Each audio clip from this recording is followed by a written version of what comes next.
280 journalistes sont privés de liberté dans le monde. Pour être tout à fait clair, ils sont en prison pour avoir exercé leur métier. Cette soirée de Bayeux est toujours l'occasion de rappeler encore et encore, inlassablement, que la démocratie ne peut fonctionner qu'avec une presse libre et donc avec des journalistes en liberté. Deux amis de Bayeux, qui seraient ici ce soir s'ils n'étaient en prison, sont dans ce cas. Valentine Bourra et Thomas Dandois sont détenus depuis 60 jours pour avoir filmé en Indonésie sans autorisation. Pour parler d'eux et de tous les journalistes emprisonnés dans le monde, je vais demander à Alain Le Gouguec, qui est ici président de Reporters sans frontières et journaliste à France Inter, ainsi qu'à Pierre Cresson, journaliste, reporter, ami de Thomas Dandois, de bien vouloir venir. Bonsoir Alain.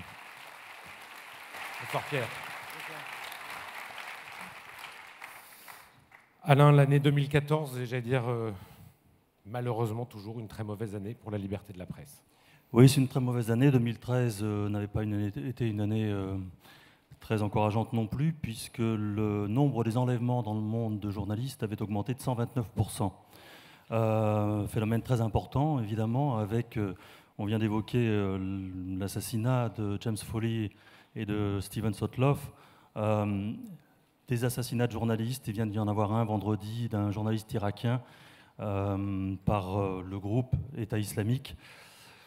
Parce qu'il faut souligner que la plupart du temps, ce sont des journalistes locaux qui payent le plus lourd tribut. Nous, on s'émeut généralement pour les journalistes occidentaux qui sont assassinés, qui sont pris en otage. On a raison de le faire.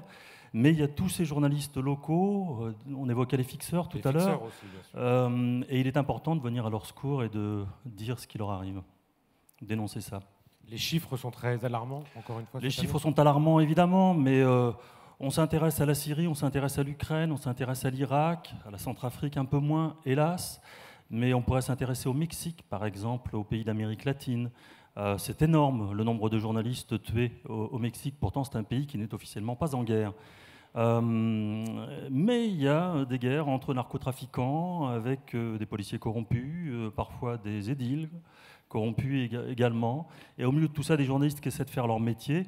Pendant longtemps, pour Reporters sans frontières, l'une des 10 zones les plus dangereuses au monde pour les journalistes était l'État de Veracruz, au Mexique.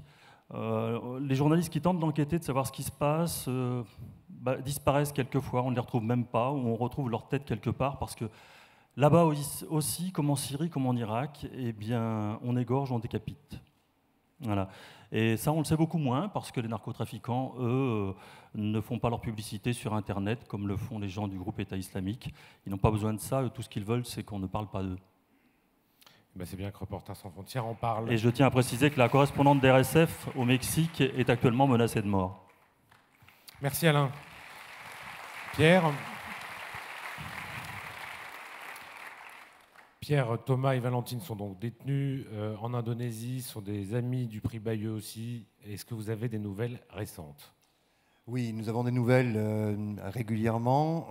Ils vont bien, ils sont bien traités. Le seul problème qu'ils ont, c'est qu'ils ne sont pas libres, et c'est une chose qui est primordiale dans ce métier. Il faut qu'on reste libre, ils ne le sont pas. On est inquiet. Il y a des perspectives de procès, il y a des dates, Oui, à mon avis, ils partent droit vers un procès. Du moins, c'est ce que nous dit aussi un petit peu tout le monde. Ils risquent un procès, ils risquent 5 ans de prison. C'est la peine maximum. On espère tous qu'ils ne vont pas faire 5 ans de prison. La seule chose qu'il y a, c'est que on ne connaît pas le calendrier. On est en plus dans une période électorale, du moins pas électorale, mais changement de président extrêmement compliqué. Pour le moment, le pays n'a pas encore de président. Il va avoir un président dans 15 jours. On espère qu'il va avoir clémence pour Thomas et Valentine, parce qu'ils n'ont pas fait grand-chose de grave. Ils ont seulement fait leur métier. Merci Pierre. Alain voulait... Oui, je voudrais juste ajouter que on n'a pas fait beaucoup de bruit au début, on a essayé d'agir en douceur parce que c'est un problème délicat, très sensible en Indonésie, on ne voulait pas envenimer les choses. Maintenant, on peut en faire un petit peu plus de bruit, sachant quand même qu'ils sont très bien traités et qu'on espère surtout les voir expulsés un jour et revenir vers nous. Et pour ça, une pétition est en ligne, vous pouvez la signer ici à Bayeux. Demain à la Logrin. Et elle est en ligne sur le site rsf.org. Elle a déjà recueilli en 5 jours plus de 7000 signatures. Signé. Merci beaucoup à tous les deux.